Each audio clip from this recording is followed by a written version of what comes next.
December 1939. British headlines are filled with a mystery. Where is the Altmark? After the Royal Navy defeat the German warship Graf Spee at the River Plate, the British are now after her supply ship, the Altmark. They want to rescue the 299 British prisoners aboard, but she escapes to Europe and enters Norwegian waters on her way to Germany. Norwegian authorities inspect the ship 3 times and allow her to pass, but the British intervene. They intercept the Altmark against Norwegian wishes, storm it, and liberate the prisoners. The Altmark incident plunges Norway into the very crisis it hoped to avoid. Britain and Germany accuse the neutral nation of favoring their enemy, and now fear the other side will occupy the country. Norway's neutrality will soon go up in smoke.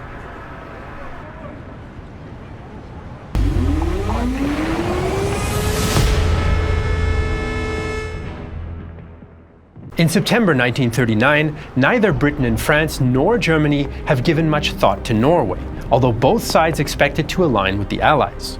Norway, however, declares its neutrality, and Foreign Minister Halvdan Koht hopes non-provocative politics will keep the country out of the war. But Norway does play a role. In 1939, Germany imports 22 million tons of iron ore, 9 million of which come from Sweden. The only winter import route is via the Norwegian port of Narvik, and Britain identifies this as a German strategic vulnerability. Complete stoppage of Swedish exports of iron ore to Germany would, barring unpredictable developments, end the war in a few months. Britain considers laying sea mines, a naval blockade, or occupying northern Norway and Swedish ore fields. Initially, Britain requests Norwegian permission to land troops, but Oslo refuses. Koht fears British action will provoke German armed reaction, and struggles to resist British pressure.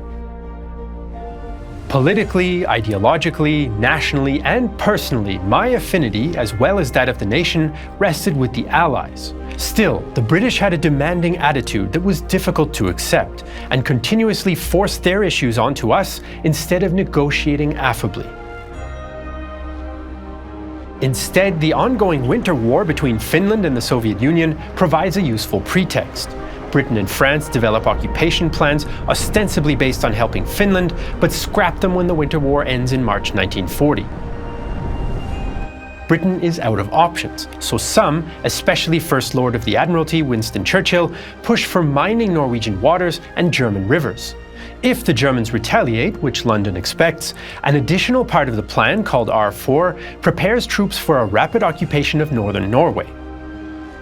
France is initially reluctant, but eventually agrees. After all, a German attack on Norway might weaken German forces on the Western Front. In early April 1940, British troops in Scotland prepare to land at 3 locations on the Norwegian coast, following the expected German reaction to mine laying. But before they make their move, Germany strikes first. Germany also worries about the Narvik route and fears Norway might give in to British diplomatic pressure, a fear heightened by Vidkun Quisling, the leader of the fascist Nationalsamling party. In meetings with Hitler, he exaggerates the possibility of an Anglo-Norwegian alliance and asks for help for a National Socialist coup. Hitler refuses because the German Foreign Ministry and many generals distrust Quisling and his claims of influence in Norway. There are other German motivations for occupying Norway as well. Although countering British occupation is the main goal, controlling Norwegian coastal naval bases would improve German naval flexibility. In January 1940, Hitler orders preparations for Operation Weserübung. Under General Nikolaus von Falkenhorst, German planners work in secret and emphasize bold action. Hitler considered Operation Weserübung to be particularly daring, in fact, one of the rashest undertakings in the history of modern warfare. Precisely that would ensure its success. He described the state of anxiety he would feel until the success of the operation as one of the strongest nervous tensions of his life. The plan, accelerated by the Altmark affair, calls for 8,850 troops aboard ships and 3,500 paratroopers to occupy key ports, cities and airfields in a surprise landing. German troops will present their arrival as preempting a British invasion, but have orders to use all available force to overcome any Norwegian resistance. After securing Oslo, the Germans assume Norwegian King Håkon VII will surrender and legitimize the German occupation. To secure logistical routes, German forces will simultaneously invade Denmark. Not all in the German military are enthusiastic, though. The plan is the brainchild of a small group directly responsible to the Wehrmacht High Command, not the individual army, air force, or naval commands. Luftwaffe officers resent being kept out of planning, while some army commanders oppose the use of troops meant for the invasion of France. Although the Navy is more supportive, they worry about strong British opposition at sea. With German intelligence suggesting the British will soon move into Norway, Hitler sets Weserübung for April 9th. Just as British troops are starting to embark for the R4 operation, German warships enter the North Sea. Both Britain and Norway have some advance warning of the German move. On April 8th, a Polish submarine sinks a German merchant ship carrying troops and invasion supplies to Norway. The Norwegian Navy informs Oslo of a likely invasion force, but the Norwegian government is focused on reports of British mine laying. British naval intelligence also detects large-scale German naval movements, but misjudges them as a breakout attempt into the North Sea. This is reinforced when British destroyer HMS Glowworm engages a German force led by the heavy cruiser Admiral Hipper. In an uneven battle, Hipper sinks Glowworm, but not before Glowworm rams and severely damages the Hipper. The British cancel the R4 operation and only now realize the German capital ships are screening an invasion force. So when the 6 German Navy groups head for their targets, their biggest concerns are mines and Norwegian coastal forts. On paper, these are strong defenses, but in practice, they barely exist. The mines haven't been laid, and gun crews lack experience and ammunition. Furthermore, when the first German troops land early on April 9th, confusion reigns. Although some Norwegian patrol craft engage the invasion force, there's little coordinated resistance. In many cases, German ships pass coastal forts before the alarm is even raised. Things are different, though, in Oslo. The Norwegians detect German ships headed by the heavy cruiser Blücher, although their identity is still unknown. Oslo's defenses are focused around the Oscarborg fortress, equipped with heavy 28-centimeter Krupp guns and underwater torpedo tubes. Although most secondary forts are unmanned, Oscarborg commander Oberst Birger Eriksen decides to fire on the intruding ships, whatever their nationality might be. Meanwhile, Blücher captain Heinrich Woldag doesn't think the Norwegians will fire. At 4:20 a.m., Blücher leads the fleet into the Oslo fjord, while smaller vessels land troops at coastal forts. The Oscarborg's guns fire on the Blücher, immediately knocking out its flak fire control and killing many troops preparing to disembark. Smaller guns from the Kopas and Husvik forts also open fire. The Blücher is unprepared for combat and crammed with troops, so the ship reacts slowly. Sonderführer Behrens aboard the Blücher recalls. It was not possible from below to distinguish between hits and our own artillery. Speed was increased.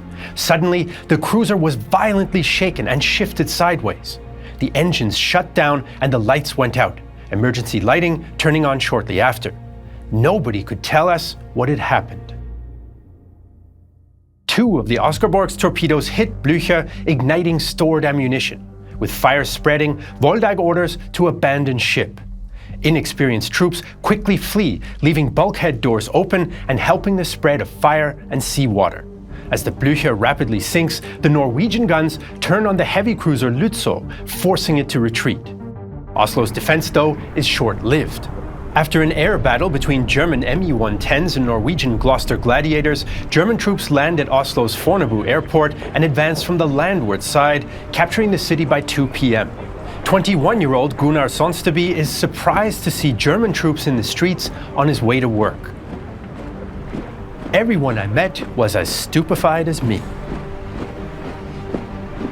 But the brief resistance provides just enough time for King Håkon, the government, and much of Norway's gold reserves to evacuate. By midday on April 9th, Weserübung seems a success. Germany captures Narvik, Trondheim, Bergen, Stavanger, Kristiansand, and Oslo against light resistance. Simultaneously, German forces also invade Denmark. When the Germans overcome a few pockets of isolated resistance, the Danish government surrenders by 6 a.m. Germany now demands Norway surrender just as Denmark has. It justifies its actions as preempting a British invasion and claims Hakon can remain king in exchange for cooperation. Before King Hakon responds, there's more political drama in Oslo. Quisling, equally surprised by the German invasion, quickly claims to represent a new Norwegian government. Norwegian men and women, England has violated the neutrality of Norway. The German government has offered the Norwegian government its help. The government itself has fled. Under these circumstances, it is the duty and right of the National Samling movement to assume the powers of government. All Norwegians are hereby called upon to keep the peace. Berlin initially ignores him, but Hitler soon realizes Quisling could be useful and supports his statement. For King Hakon, surrender also means tacitly accepting Quisling as prime minister. In Elverum, north of Oslo, he tells his ministers, "My position is clear. I cannot accept the German demands. I have carefully examined my mind and my position, and I find that I cannot appoint Quisling prime minister, a man in whom I know neither our people as a whole nor its representatives have any confidence at all." Although Norwegian resistance remains scattered, it is growing. Before the king's announcement, Norwegian troops under Colonel Otto Ruge repel a German attack on Elverum. Promoted to commander-in-chief of Norwegian forces, Ruge plans to retreat towards Trondheim in anticipation of Allied intervention. German units in the south also plan to strike north and link up their forces. For Britain, Narvik remains a vital strategic target, and once they understand German intentions, British warships sail for the port. German troops capture Narvik quickly, though, on April 8th. This was essential, as after refueling, the 10 destroyers in the invasion armada were to return to Germany to avoid being trapped by the Royal Navy. However, only one fuel tanker arrived on time, which delayed refueling. Early on April 10th, 5 British destroyers blocked the fjord exit. Their commander, Captain Bernard Warburton Lee, knows he's outnumbered but decides to attack with the element of surprise. As the British destroyers advance in poor weather, they evade German U-boats and attack the unprepared German fleet. At 4:30 a.m., British torpedoes hit German flagship Wilhelm Heidkamp, killing the flotilla commander. As the British destroyers make more attack runs, they sink the Anton Schmidt and damage 3 other destroyers in Narvik. But as the British begin to withdraw, 2 German destroyers surprise them from another fjord. Sailing in front of the British line, German destroyers Georg Thiele and Bernd von Arnim fire at close range, severely damaging British flagship HMS Hardy and mortally wounding Warburton Lee. HMS Hardy runs aground, although its guns continue to fire. The German destroyers then concentrate on HMS Hunter, which is accidentally rammed by HMS Hotspur and suffers significant damage. Hunter soon sinks with heavy losses. Both sides now withdraw. Losses are fairly even, but the Germans remain trapped in Narvik with only 2 undamaged destroyers and more British ships on the way. On April 13th, 9 fresh destroyers, led by battleship HMS Warspite, enter the fjord. German ships are low on ammunition and fuel, but have the protection of U-boats in the fjord. These launch 4 attacks on Warspite, but all the German torpedoes malfunction. Warspite and the destroyers now attack the crippled German fleet, which withdraws into a smaller fjord where Warspite cannot go. British destroyers pursue, and both sides exchange torpedoes and gunfire. The German gunnery is more accurate, but with nowhere to go, several German destroyers expend their ammunition and run themselves ashore. German destroyer Erik Giese, though, charges at HMS Punjabi and Bedouin, forcing Punjabi to retreat. At point-blank range, Bedouin reduces Giese to a burning wreck, which later sinks in Narvik harbor. Its captain knows the end has come. The proper duty of an officer and soldier is to inflict as much damage on the enemy as possible. We had about 10 minutes worth of ammunition and all torpedoes, so we could fight. But I had no hope that we would ever reach port again. The remaining German destroyers, Georg Thiele and Hans Lüdemann, attempt an ambush with the remaining torpedoes, the last of which hits HMS Eskimo. Having expended most of their ammunition, they run themselves aground, as HMS Hero and Icarus move in and shell the wrecks. By the end of April 13th, the British have sunk all 10 German destroyers at Narvik. However, the British do not immediately land troops, even though German army units have left Narvik. Instead, the Allies only make their counter-landings around Narvik and Trondheim on April 16th. For Otto Ruge, the help can't come soon enough. From April 11th, German forces push back Norwegian troops in all directions. The Norwegians only fight long enough to delay the Germans and not become trapped in combat against armor and motorized troops. When British troops come to Ruge's aid near Lillehammer, he's disappointed. Most are inexperienced and poorly equipped, partly due to the loss of a major supply ship, the Cedarbank, to a U-boat. Whatever else had been on the Cedarbank, we now had only our rifles, a few anti-tank rifles, and Bren guns to face the enemy with. Also, the clothes we stood up in. British troops do poorly in their first encounter with German land troops of the entire war. On April 23rd, German armor breaks through a British roadblock near Lillehammer as German Stukas bomb freely. German fighters also destroy all of the British biplanes sent to support the expedition within days. By April 24th, Britain decides to evacuate Trondheim. General Edmund Ironside knows this will outrage the French, whose troops have only just arrived from the front with Germany.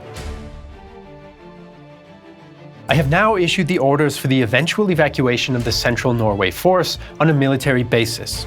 Ministers, including the Prime Minister, began making up stories they could tell the public. I dare say they will make a story that can pass muster. The thing that troubles me is that we have not taken the French into account. But as the Allies withdraw from Trondheim, a separate Allied force moves in around Narvik, where a victory still seems possible. The German commander there, Eduard Dietl, considers withdrawing. He has a force of around 4,600 troops, but half of them are sailors fighting as infantry. However, he receives mountain artillery via Ju-52 transports and supplies and German radio and engineering specialists via neutral Sweden. Overall, British troops lack aggression, and it takes them 2 weeks to advance 8 kilometers to the north of Narvik, though the weather is bad. By late April and early May, French and Polish troops, including Alpine experts, arrive, and eventually the Allied numerical superiority makes an impact. By late May, German troops near exhaustion against 25,000 Allied troops. The Allies launch their final assault on May 28th and capture Narvik after a short battle. Dietl and his remaining troops escape towards Sweden. The Allies have finally secured a victory on land against Germany, but it is short-lived, and mostly to save face. By June 8th, the Allies evacuate again, and Dietl is back in Narvik. King Haakon and his government escape with the Allies, although Ruge remains and surrenders with Norwegian forces on June 10, 1940. The Norway campaign cost Germany around 5,300 casualties, including 2,375 at sea. Allied and Norwegian losses are around 6,600, with around 2,500 at sea. Germany celebrates Weserübung as a decisive victory which prevents Allied action against the Swedish ore fields and secures new naval bases in the North Sea. Meanwhile, Allied hesitation potentially missed opportunities for better results, such as faster counter-landings against isolated German troops.